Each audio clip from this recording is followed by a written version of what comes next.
You've probably seen the headlines over the past 6 months or so that EV sales are soaring. Well, not so much in the past sort of month or even a bit more. I thought I'd investigate the figures to see what's actually going on.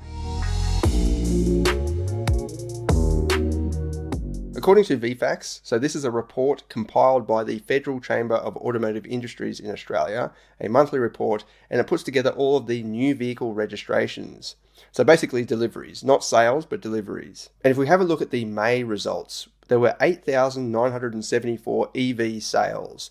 That's 10.5% up for the month, so compared with last May, and up 26.8% year to date. So that's the first 5 months of the year compared with the first 5 months of the year last year. The total sales for the month of May were 111,099.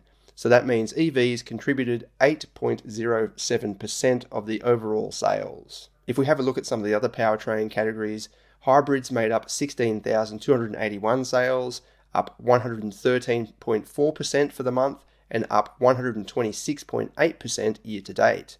So that's clearly a rising trend there for hybrids. Plug-in hybrids weren't as popular, 1,373 sales for the month, that's up 73% and up 118% year to date. Compared with conventional combustion engine vehicles, diesel made up 34,000 sales, up 7.4% for the month and up 13.4% for the year to date.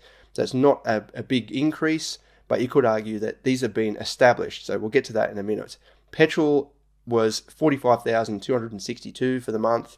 That's down 13.5% and down 5.1% year to date. If we take a look back throughout this year in Australia, there were 6,194 sales of EVs in April, 10,464 in March, 10,111 in February, and 4,893 in January. The most popular month so far this year for EV sales has been March, but February actually saw the biggest makeup of EV sales. So as you can see, EV sales are not really absolutely booming. They make up a pretty small portion of sales in Australia at the moment. According to Redbook, there are apparently 170 different EVs on sale today. So that's current models, brand new. That includes all variants too. So that's not just the model line. So Tesla Model 3, for example, that's the performance model, the long range model, everything. So 170 different models and variants. But if we change the filter to only 2020, there were just 60 EVs on sale. And that, again, includes all variants. But just in case that's not accurate enough, because I'm comparing current models on sale, which could technically include model year 2023, let's just jump to the full 2023 year. And that spits out 244 results. So from 2020 to 2023, same sort of filter, same search mechanism. In just 3 years, the options available has multiplied by 4. So there's 4 times more EVs on sale in 2023 compared with 2020. So it would stand to reason that sales of EVs would naturally go up. If there's more available, then the sales figures would go up. And conversely, that would be the same as petrol sales going down, especially in the case of some models which are being model lines, which are being replaced from petrol into electric vehicles, or at least hybrid. You've got Toyota, which has recently announced that it's going to push all of its models into a hybrid-only format. Apart from models that are already electric, like the BZ4X, all of their models, all of their mainstream models will be hybrid, including mild hybrid. So at the moment, the only Corolla you can buy new, the only RAV4 you can buy new is a hybrid. And that would contribute to the big jump up in hybrid sales in May, which jumped up 113% compared with last May. In that sense, I think EV sales will continue to rise as more and more different options are being introduced in Australia. And as some models transition to EV, so you've got the new BMW 5 Series, you can still get that in a petrol, but I think it's only one variant, the 520i, I think, whereas you can get the i5 electric alternative. Also the same thing with the Porsche Macan, that's being pushed over to an electric variant or electric model as well. We'll see that sort of thing happening more and more, I think.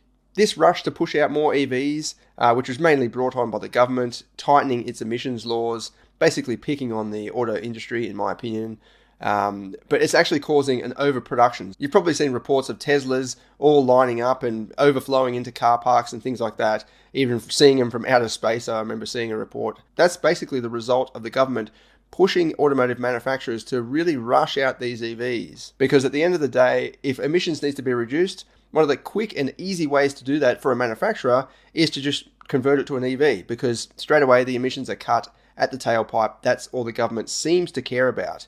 We can talk more about the full cycle of emissions, like digging up the batteries, that produces emissions as well. But the government doesn't seem to care about that right now. They just want to see no exhaust pipe on the back of the cars. But what's also happening is this overstock is causing lithium prices to go down. So because they've got so much lithium and in surplus, the price is actually going down.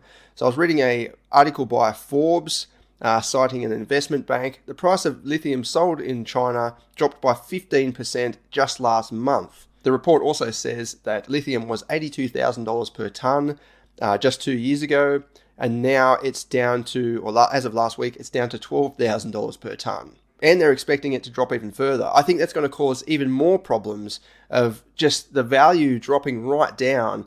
And you've already seen it with the resale value of EVs as well. People are scared to buy EVs because of the resale and because of the constant updates as well. So with a petrol engine or diesel, whatever, traditional powered motor vehicle, it's not updated so regularly. I guess you can also blame touchscreens and things like that. They've got over-the-air updates as well. But it's like a computer, you don't want to have the out-of-date computer or phone, for example. They roll out these updates once a year, and it changes things quite fundamentally. Like it might have a different battery or an increased range.